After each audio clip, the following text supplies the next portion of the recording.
साथियों, जय हिंद, जय भारत। मैं आपका साथी वेटरन ओम प्रकाश, जैसलमेर से। थोड़ी एक छोटा सा एक चुटकुला बताता हूँ। चुटकुला क्या, एक रियलिटी है कि जहाँ जैसे कि जितने ज़्यादा ग्राहक होंगे या कोई बेनिफिट वाले होंगे तो वहाँ कोई सामान होगा तो ज़्यादा में बढ़ जाएगा। तो होता ऐसा है कि जैसे किसी सिटी के अंदर ज़्यादा भिखारी है, और भिखारी जब ज़्यादा हो जाते हैं तो उनको ज़्यादा है इसलिए भीख कम मिलती है, और अगर भिखारी कम होंगे तो उनको भीख ज़्यादा मिलेंगे। और आपको ये पता है कि आजकल भिखारी 3 तरह के हैं। एक तो वो है जो मिल गया उसमें संतुष्ट हो गया, दूसरा वो है कि किसी तरह कैसे भी करके वो शाम का खाने के साथ साथ अद्धा पौवे का भी जुगाड़ कर ले, ठीक है ना। तीसरा ऐसे भिखारी है जो वर्ल्ड लेवल के, आपने देखा होगा कि उनके पास करोड़ों रुपए भीख मांग के उन्होंने इकट्ठे कर लिए। हिंदुस्तान में भी हुआ है, फॉरेन में भी आपने कई देखा है। लेकिन एक लालची और स्वार्थी भिखारी जो होता है ना, उसके दिल में एक चीज़ रहती है कि बिजली गिर जाए, मेरे को छोड़ के जितने भिखारी सारे मर जाए, अगर ये सब मर जाएंगे तो सारी भीख मुझे मिलेगी, बस और कुछ नहीं है। तो फिर आगे कहानी चलती है वहाँ पर कि अगर एक एफई अध्यक्ष है, वो अपने सबॉर्डिनेट को कोई चीज़ गाइड करता है, कुछ करता है, तो भाई आपको क्या तकलीफ हुई है, ठीक है ना। आपको तकलीफ क्या हुई, ये समझ से बाहर की बात है। अभी तक आपके मतलब किसी भी काम के ऊपर उन्होंने कोई वीडियो नहीं निकाला है। उन्होंने अपने बंदों को बोला कि भाई आप अपना काम करो, वो क्या बोलते हैं उनको अपना बोलने दो, वो सही होंगे तो हमारे साथ होंगे, गलत होंगे तो हम उनके साथ नहीं होंगे। साथ ही थे, आगे भी साथ हो सकते हैं, लेकिन वो सही होंगे तो, बट उनकी शर्तों के ऊपर कभी नहीं। अब उनके अंदर, क्योंकि एक जो वर्ल्ड लेवल का जो लीडर है उसके आगे मतलब किसी की चलती नहीं है, ठीक है ना। उनके जो अध्यक्ष है उनकी भी नहीं चलती है। तो जब वो अपना वीडियो निकालता है, उसके अच्छे व्यूवर है, लेकिन वो इतना अभी पिछले 1 महीने में इतना धीरे हो गया कि यार 95,000 से अभी 100 के बीच में जाने में उसको नाकों चबाने पड़ रहे हैं यार। ऐसा मत करो यार। इन चुनावों के अंदर कैसे भी करके उसकी वीडियो के सब्सक्राइब करके उसको यार सिल्वर बटन दिला दो यार, प्लीज़। ये मैं आप सभी से हाथ जोड़ रहा हूँ, ठीक है ना। अब क्या है कि राठौड़ साहब ने क्या किया, क्या नहीं किया, क्यों इनको तकलीफ हो रही है, इनको हिंदुस्तान की किसी भी चीज़ से कोई मतलब नहीं है। इनको एकता नहीं चाहिए, इनको कोई कोर्ट में केस नहीं चाहिए, इनको एक मंच पे कोई आदमी नहीं चाहिए, इनको कोई अपने शर्तों के अनुसार कोई आंदोलन नहीं चाहिए। मतलब जो चीज़ हो मेरी मर्जी की हो, बोला ना कि ये सारे भिखारी मर जाए, मैं अकेला बचूं। तो ऐसा है, आप इनके आगे देखिए ये महाशय क्या कहना चाहते हैं, राठौड़ साहब को क्या कहना चाहता है 8th पे कमीशन के बारे में। ये बात तो कर रहे हैं, लेकिन इनको कितना नॉलेज है, ठीक है ना, और किस तरह से ये बात कर रहे हैं। तो वो वीडियो मैंने सुने, तो मैंने पीछे इसमें अटैचमेंट लगा दिया है, आप देखिए और खुद मंथन कीजिए।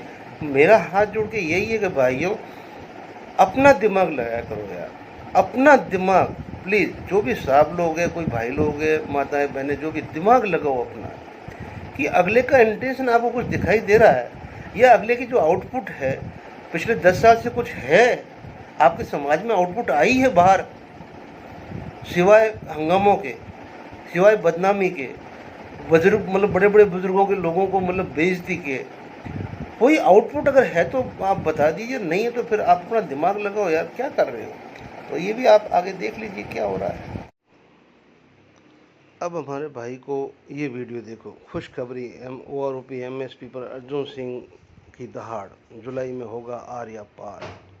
अब अर्जुन सिंह FE के अध्यक्ष है, चुने हुए अध्यक्ष है, इनको क्या तकलीफ है उनसे ये मुझे नहीं पता, ठीक है ना। लेकिन इनसे एक गलती हो गई थी कि इन्होंने क्या किया था, जब अप्रैल 2023 के अंदर 9 तारीख को इन्होंने अर्जुन सिंह को बुलाया था, और बुला के और वहाँ पर FEA बना के उसका उनको हेड बनाया था, अध्यक्ष बनाया था, और वो टेम्परेरी थे, ठीक है ना, एडहॉक थे।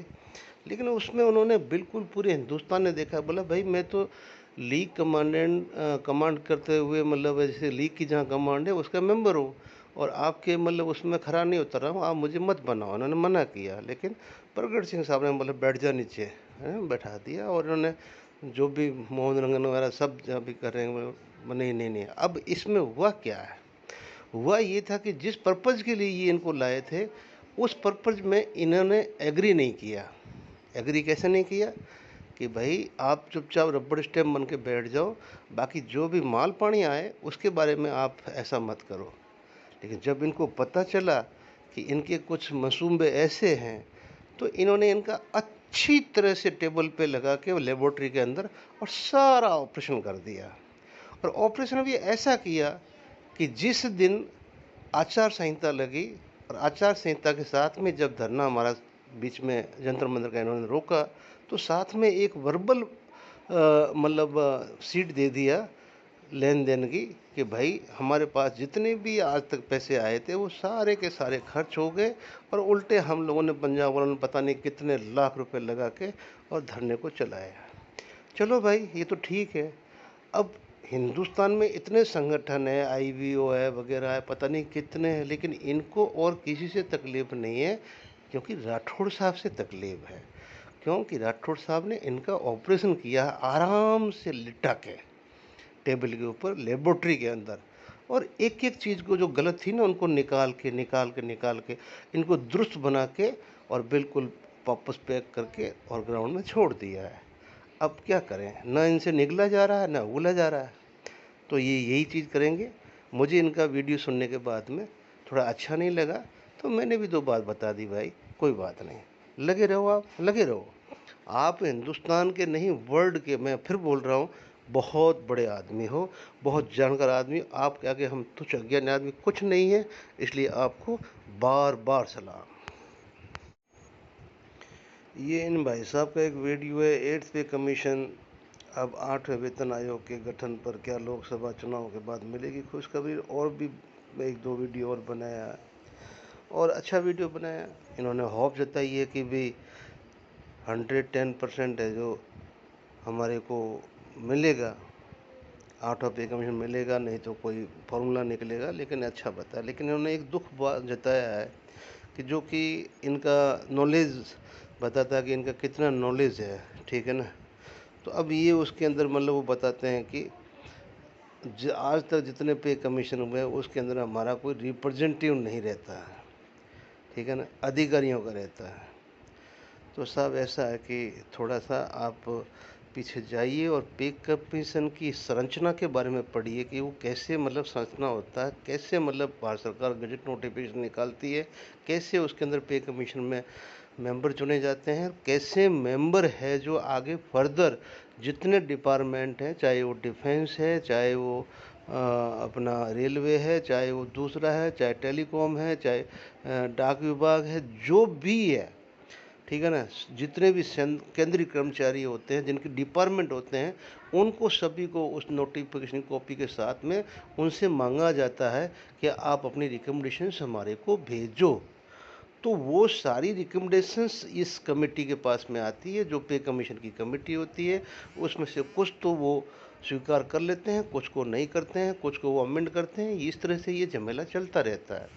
आप लोगों को सबसे बड़ा मैं एग्जाम्पल दिला दूं कि 6th पे कमीशन के अंदर जब सेना के अधिकारियों ने अपनी रिकमेंडेशन भेजी थी, जो सरकार ने नहीं माना था, तो उसके बाद में सरकार ने इस केस को सुप्रीम कोर्ट से फिल्टर करवाया था। सुप्रीम कोर्ट के में फिल्टर होने के बाद में एक्स्ट्रा ऑर्डिनरी गजट पब्लिकेशन होने के बाद में हमारा 6th पे कमीशन हमारे को मिला था, ठीक है ना। तो कहने का मतलब है कि वो जो भी डिपार्टमेंट है, सेना अपना अपना सेल बनाएगी, पे कमीशन सेल बनाएगी, उसमें सेना के अधिकारी होंगे, वो भेजेंगे। अब वो इसको आप बोलते हो कि उस कमेटी में आपको चाहिए, तो वो पता नहीं कितने डिपार्टमेंट है अपना ये सेंट्रल गवर्नमेंट के पास में, सबके रेप नहीं, वो सबसे मांगते हैं। और जब वो रिकमेंडेशन जो आती है डिपार्टमेंटली, जैसे सेना की आती है, जब सेना देती है तो उसके अंदर जब पर्टिकुलर्स जब लिखा जाता है तो पर्टिकुलर्स के आगे डिस्क्रिप्शन में लिखा हुआ होता है कि भाई ये जो हमने रिकमेंडेशन दी है इसकी क्या ज़रूरत है और क्यों है, पिछली कितनी थी, अभी क्या है, अभी नहीं हमारे को इस चीज़ की ज़रूरत है तो इसको इम्प्लीमेंट किया जाए। अब उसके बाद में इसकी आगे कॉरस्पॉन्डेंस चलता रहता है। इसलिए ये 2 साल हमारा पे कमीशन लेता है कि जिनकी भी आती है जिस तरह से क्लियर होती जाती है उसी हिसाब से पे कमीशन का फाइनलाइज होके और होता है। किसी डिपार्टमेंट का हेड भी इनका मेंबर नहीं होता है। जो सेंट्रल गवर्नमेंट गजट नोटिफिकेशन निकालती है उनके जो मेंबर होते हैं वही मेंबर होते हैं। वो सिर्फ ओनली रिकमेंडेशंस को लेते हैं, उसमें से वो पे कमीशन क्या स्वीकार करता है क्या नहीं करता है वो भी आप उसका फॉर्मेट देखोगे तो जान जाओगे। और फिर उसके बाद जब गवर्नमेंट के पास जाता है उनकी रिकमेंडेशन किसकी, पे कमीशन की, तो उसके अंदर गवर्नमेंट का पीछे एक कॉलम लगा हुआ है कि गवर्नमेंट की अगली जो कमेटी जो स्वीकृत करने वाली और नहीं करने वाली वो कमेटी है जो फिर बाद में कहती इसको स्वीकृत कर लिया, इसको नहीं किया, इसका इतना परसेंट किया। ये एक और आगे जाने का स्टेप है। तो भैया पहले अपना थोड़ा सा दिमाग के अंदर अपना जो भी भूसे को निकाल के कुछ ज्ञान को डाल दो। ज्ञान तो आपके हिंदुस्तान का इतना ज़्यादा है कि मेरे ख्याल से वर्ल्ड में हमारे आपके जैसा सैनिक हमने आज तक देखा नहीं है। और आपके ज्ञान के ही हम कायल हैं। तभी आपकी किसी भी बात को बगैर सोचे समझे हमारा सैनिक है जो फटाक से लाइक करके शेयर कर देता है।